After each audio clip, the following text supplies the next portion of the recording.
Hi guys, today I'm going to teach you operation of matrices, right? Operation का meaning होता है addition करना, subtraction करना, multiplication करना, इक्वालिटी, ये सभी क्या है? ऑपरेशंस हैं। तो फर्स्ट जो ऑपरेशन आपके पास आता है वो आता है इक्वालिटी। ये आप देख सकते हो बेटा, this is your first operation, right? Condition, इसमें जो आप कंडीशन देखेंगे, order must be same. Order जो है इसमें सेम होना चाहिए, यानी दो मैट्रिक्स को आप तभी इक्वेट कर सकते हैं जब वो दोनों के दोनों क्या होंगे बेटा, दोनों का ऑर्डर जो है वो बिल्कुल सेम होना चाहिए, यानी इक्वल होना चाहिए। फॉर एग्जांपल, मैंने एक एग्जांपल लिखा है, अगर आप चेक कर सकते हैं, this is a 2x2 matrix and this is also a 2x2 matrix. आप चेक कर सकते हो, ये भी 2x2 मैट्रिक्स है, ये भी 2x2 मैट्रिक्स है। तो यस, इन दोनों को हम लोग कंपेयर कर सकते हैं। इक्वेट कैसे किया जाएगा? कॉरस्पॉन्डिंग एलिमेंट्स आप चेक कर सकते हैं। Equal matrices have identical corresponding element, right? जैसे x किसके कॉरस्पॉन्डिंग होगा? इक्वल होगा 2 के, y -1 के, z 4 के और u 7 के, यानी जो पोजीशन यहां पर है वो उसी पोजीशन के साथ जाके इक्वेट होगा। तो इसी तरह से x की वैल्यू आप देख सकते हैं 2 आ जाएगी, y की वैल्यू बेटा -1 आएगी, z की वैल्यू 4 आएगी और u की वैल्यू 7 आएगी। ये आपका फर्स्ट ऑपरेशन है, this is equality, right? Second operation आप देखेंगे, this is the addition and subtraction बेटा। एडिशन एंड सब्ट्रैक्शन का मतलब देखिए, आप दो मैट्रिक्स को ऐड कब कर सकते हैं और सब्ट्रैक्ट कब कर सकते हैं। दोनों के लिए कंडीशन यहां पर भी बिल्कुल वही कंडीशन आएगी जो अभी आपने इक्वालिटी में पढ़ी। देखिए कंडीशन मैंने लिखा है, the sum of, sorry,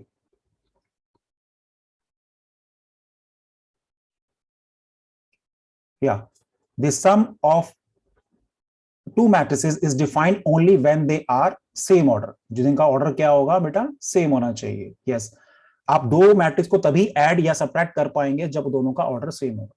for example, if a matrix is this one and the B is this one, right? ये ए और आपके पास बी मैट्रिक्स दोनों दिए हुए हैं आपके पास। अब मुझे इन दोनों को ऐड करना है। ऐड कैसे होंगे? वही सेम कॉरस्पॉन्डिंग एलिमेंट जो होंगे वो ऐड होंगे। लाइक 2+1, अगर आप 2 को 1 से ऐड करेंगे तो कितना आएगा? 3, ये चेक कर सकते हो, 3 आया। ऐसे 6+6 कितना आया बेटा? 12 आया। 7 - 7 कितना हुआ? 0 आया। -9+4 कितना हुआ? -5 आया। 4+2 कितना हुआ? 6 हुआ। और 8+0 it's 8, 0+3 is 3, -5+4 is -1 and similarly 1+1 is 2। तो a प्लस बी इस तरह से हम लोग डिफाइन कर सकते हैं। अब बारी आती है कि अगर मुझे इन दोनों को सब्ट्रैक्ट करना हो, a माइनस बी, इन दोनों को मैट्रिसेस को, तो वही सेम स्टेप होगा कि कॉरस्पॉन्डिंग एलिमेंट सब्ट्रैक्ट होंगे। Like 2 - 1 is 1, 6 - 6 is 0, 7 - 7 is 14, -9 - 4 is -13, 4 - 2 is 2, 8 - 0 it's 8, 0 - 3 is -3, -5 - 4 is -9 and the last one is 1 - 1 is 0। तो इस तरह से आप एडिशन और सब्ट्रैक्शन कर सकते हैं, इजी। तो लेकिन मैंने फिर कहता हूं कि आपको कंडीशन का बिल्कुल ध्यान में रख के करना पड़ेगा बेटा। एडिशन सब्ट्रैक्शन के बाद अब बारी आती है, next is scalar multiplication. Scalar का मतलब आप किसी भी कांस्टेंट से मल्टीप्लाई करना कर सकते हो। बाहर किसी भी मैट्रिक्स को किसी कांस्टेंट से मल्टीप्लाई करना है तो वो कैसे मल्टीप्लाई किया जाता है?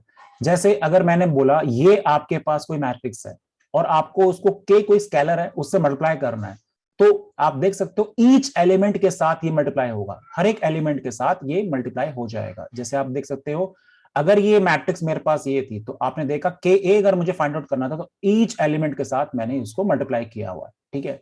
फॉर एग्जाम्पल, अगर मैंने आपको बोला कि भाई ए मैट्रिक्स आपके पास है 1 2 3 4 is any matrix, we have to find the 3a, आपको 3a फाइंड आउट करना है, तो जस्ट आप मल्टीप्लाई करेंगे इसको ईच एलिमेंट से। 3 1 जा 3, 3 2 जा 6, 3 3 जा 9 एंड 3 4 जा 12। अब आप कह सकते हो सभी बच्चे कि भाई ये तो बहुत इजी सा टॉप है, हमें तो अगर आप नहीं भी पढ़ाते तो भी पता लग जाता। ठीक है, मैं आपकी बात मान लेता हूं, लेकिन यही टॉपिक जब आप नेक्स्ट जो आपका आ रहा है चैप्टर डिटर्मिनेंट में पढ़ेंगे तो उसमें बिल्कुल डिफरेंट हो जाएगा ये। तो इसलिए आप पढ़ाया जाता है कि ईच एलिमेंट से ये मल्टीप्लाई किया जाता है। नीचे लिखा भी हुआ है, scalar must be multiplied by each element of matrices. ये स्केलर मल्टीप्लिकेशन है। अब स्केलर मल्टीप्लिकेशन के बाद फिर नेक्स्ट आता है आपके पास मल्टीप्लिकेशन ऑफ मैट्रिक्स। सबसे इंपॉर्टेंट, क्योंकि सबसे ज्यादा ट्रिकी यही होता है। ठीक है, अब देखिए मल्टीप्लिकेशन किस तरह से किया जाता है। कंडीशन में we can only multiply matrices if the number of column in the first matrix is same as the number of the rows in the second matrix, right? इसमें प्रेफरेंसेस को चेक करना पड़ता है कि फर्स्ट कौन सी है और सेकंड मैट्रिक्स कौन सी है। सपोज मैं ये कहता हूं ये सारी फर्स्ट मैट्रिक्स है मेरी और ये सभी सेकंड पे लिखा हुआ है इनको। इसका ऑर्डर फर्स्ट मैट्रिक्स का आप देखो 2/3 है, यहां ऑर्डर है 2/4 है। तो सबसे पहला क्वेश्चन यही आता है, can we multiply these two matrices? तो आपका आंसर आएगा नो। व्हाई?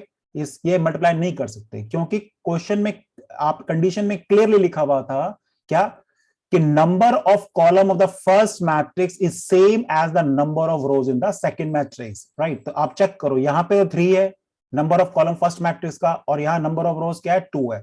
ये दोनों सेम होने चाहिए। अगर ये सेम, ये अगर दो सेम नहीं है तो आप मल्टीप्लाई नहीं कर सकते, मल्टीप्लाई ही नहीं कर सकते, तो वो ऑप्शन ही खत्म हो जाएगा मल्टीप्लिकेशन का। अब मैंने सेकंड कंडीशन में लिखा 3/3 फर्स्ट मैट्रिक्स का ऑर्डर है और 3/2 सेकंड का। तो फिर वही क्वेश्चन है, can we multiply? Yes we can multiply, because आप चेक कर सकते हो column of the first, number of column of the first matrix is same as the number of rows in the second matrix. That means इसको आप multiply कर सकते हो। अब बारी इसकी आती है कि this is 1/2 matrix and this is 2/2 matrix. ये 1/2 है, ये 2/2 है, तो ये मल्टीप्लाई कर सकते हैं? तो आपको फौरन पता लग जाएगा यस सर। क्यों? क्योंकि जो कंडीशन है ये 2, आप चेक कर सकते हो फर्स्ट का कॉलम और सेकंड के रोज सेम होने चाहिए। यस ये बिल्कुल सेम है, तो यस हम इनको मल्टीप्लाई कर सकते हैं। तो ये तो कंडीशन की कहानी होगी। अब जो मल्टीप्लाई करके जो मैट्रिक्स आएगी उसका ऑर्डर हम लोग पहले पता लगा लेते हैं। कैसे? जो ये आउटर देख रहे हैं बेटा आप, ये देखो मैंने आउटर में बनाया हुआ है, ये एरो लगाया हुआ है 1 into 2, ये जो आउटर है यही आपका क्या होगा, साइज ऑफ न्यू मैट्रिक्स का ऑर्डर आ जाएगा, यानी 1/2। इस तरह से अगर इससे ऊपर वाली का अगर आप पता करना चाहेंगे तो साफ पता लग रहा है 3/2, इस तरह से आता है। तो ये तो कंडीशन है। सबसे पहले तो हम लोग कंडीशन ही तो पढ़ेंगे। अब हमें ये पता लग गया कि भाई कंडीशन क्या है। कंडीशन पता लगने के बाद अब कहानी आती है कि भाई मल्टीप्लाई करते कैसे हैं। देखिए क्वेश्चन मैंने एक क्वेश्चन से लेके आपको समझाऊंगा how to multiply two matrices. आप चेक कर सकते हो, this is A matrix and this one is B matrix. First of all condition check करना है, क्या ये फुलफिल करती है कंडीशन, तो ही आप आगे चलेंगे ना, अदरवाइज तो चलेंगे नहीं। ये देखो इसका ऑर्डर क्या है बेटा 2/3 and order of this matrix is 3/2. Yes, we can multiply. Why? Because the number of column of the first matrix is same as the number of row the second matrix. ये check कर लो कि हाँ जी ये बिल्कुल ठीक है, तो हम मल्टीप्लाई कर सकते हैं। अब मल्टीप्लाई करते कैसे हैं वो देखना है आप लोगों को, ठीक है। मल्टीप्लीकेशन के लिए आपको क्या करना है, किस तरह से एरोस को हम लोग जाते हैं। देखिए इसको हम लोग, ये आपका हॉरिजॉन्टल एरो चलता है फ्रॉम लेफ्ट टू राइट, और वो चलता है ये आपका vertical arrow from top to bottom की तरफ, ये इस तरह से चलता है, डाउनफॉल में चलता है बेटा। ये ऐसे, ये ऐसे, इस तरह से। ये फर्स्ट वाले का होगा हमेशा, ये हमेशा सेकंड वाले का होगा, इस टाइप से चलता है फर्स्ट सेकंड। कैसे? फर्स्ट रो को आपको मल्टीप्लाई करना है फर्स्ट कॉलम के साथ, सेकंड वाले के फर्स्ट कॉलम के साथ। और मल्टीप्लाई कैसे करना है, कॉरेस्पॉन्डिंग एलिमेंट्स होंगे, यानी अगर 2 4 6 है तो उसके कॉरेस्पॉन्डिंग जो एलिमेंट नजर आ रहे होंगे इन तीनों से, उनसे मल्टीप्लाई करना है। फॉर एग्जांपल 2 किससे मल्टीप्लाई होगा 1 से, 4 किससे होगा बेटा 4 से, और 6 किससे होगा 2 से। तो आपने देखा ये 3 इन 3 से मल्टीप्लाई हो रहे हैं और कॉरेस्पॉन्डिंग हो गए इस तरह से, यानी 2 1 जा, ये देखिए 2 मैंने लिखा है यहां पे, बीच में प्लस आएगा, प्लस 4 4 जा 16 इस तरह से, ये देखिए, प्लस 6 2 जा 12 इस तरह से। ये देखिए ये एक सिंगल एलिमेंट आता है, यानी आप फर्स्ट रो को फर्स्ट कॉलम से मल्टीप्लाई करोगे तो ये एक सिंगल एलिमेंट आता है, ये सिंगल एलिमेंट आया। अब इसी तरह से फर्स्ट रो को सेकंड कॉलम से मल्टीप्लाई करना है। फॉर एग्जांपल अगर मैं सेकंड से करने के आपको शो करता हूं, ये देखिए ये फर्स्ट रो है, ये आपकी सेकंड है, वही सेम बेटा कॉरेस्पॉन्डिंग। 2 को किससे मल्टीप्लाई करना पड़ेगा 3 से, 4 को 0 से, और 6 को 4 से। ये देखो these 3 multiply with these 3, that means अगर आप चेक करोगे 2 into 3 कितना हुआ, ये देखो लिखा हुआ है 2 3 जा 6 हो गया, प्लस 4 into 0 0 आ जाएगा, एंड 6 into 4 24 हो जाएगा, ठीक है। तो ये फर्स्ट रो फर्स्ट कॉलम से मल्टीप्लाई करके आया, फर्स्ट एलिमेंट आया, फर्स्ट रो सेकंड कॉलम से मल्टीप्लाई करके सेकंड एलिमेंट आ गया आपके पास। ऐसे ही अगर थर्ड रो होती यहां पे, तो मैं फर्स्ट रो को थर्ड कॉलम, ये चलता रहता है जब तक जितनी कॉलम्स होते हैं, यानी first row first column first row, second column first row, third column first row, fourth column, ये चलता रहता है। तो यहां पर ये एलिमेंट ऐसे ही फर्स्ट रो में ऐड होते चले जाएंगे। अब आपने देखा इसमें भाई फर्स्ट रो का काम खत्म, फर्स्ट रो फर्स्ट कॉलम से मल्टीप्लाई किया गया एंड फर्स्ट रो को ही सेकंड कॉलम से मल्टीप्लाई किया गया, तो 2 सिंगल एलिमेंट आ गए। अब कहानी आगे शुरू होती है। आगे कैसे कि अब मैं क्या करूंगा, सेकंड रो पे शिफ्ट करूंगा। मेरा फर्स्ट रो का काम खत्म हो गया, अब मैं इसको सेकंड रो पे शिफ्ट कर गया, इस पे।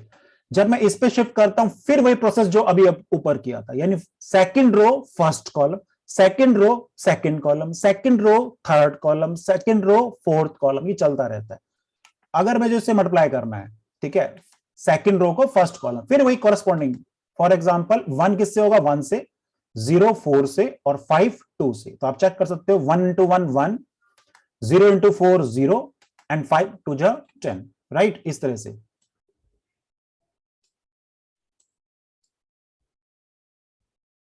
ओके ऐसे ही फिर मैं नेक्स्ट करता हूं। अगर मैंने ये देखिए सेकंड रो को फर्स्ट कॉलम से किया, अब मैं सेकंड रो को सेकंड कॉलम से करता हूं। देखो 1 इंटू 3, 0 इंटू 0 एंड 5 इंटू 4। ये देखिए 1 इंटू 3, 0 इंटू 0 प्लस 5 इंटू 4, ये सेकेंड एलिमेंट। ऐसे ये सेकंड रो के एलिमेंट आते चले जाएंगे, ठीक है। ऐसे ही मैंने कहा था अगर थर्ड कॉलम होता तो वही सेकंड रो थर्ड कॉलम, तो थर्ड एलिमेंट आ जाता है यहां पर। अब ये काम भी खत्म हो गया हमारा। अब अगली रो पे शिफ्ट करते हैं, बट इसमें कोई अगली रो तो है ही नहीं। अगर होती तो यहां पर भी मैं अगली नेक्स्ट रो बनाता और फिर वही सेम स्टेप कि third row first column, third row second column, third row third column, तो ऐसे आपके एलिमेंट आते चले जाएंगे इस टाइप से। तो ये मल्टीप्लिकेशन का पार्ट होता है बेटा, इस तरह से हम लोग मल्टीप्लाई करते हैं। अब इसको नॉर्मल है, फिर तो ये सिंप्लीफिकेशन तो आराम से हो जाएगी। बस जो भी सिंप्लीफाई करके आपको आ रहा है वही आपका आंसर हो जाएगा। तो आपने चेक भी कर सकते हो, ये क्योंकि 2/3 थी मैट्रिक्स और ये 3/2 थी, तो मैंने कहा था रिजल्टेंट मैट्रिक्स का ऑर्डर क्या होगा, जो बाहर वाले आउटसाइड जो लिखे हुए हैं, यानी 2 और 2 चेक कर सकते हो आप, क्या 2/2 आ रहा है, यस ये करेक्ट है 2/2 इस तरह से। ठीक है बेटा, तो ये आपकी मल्टीप्लीकेशन ऑफ मैट्रिसेस है। Okay, thank you.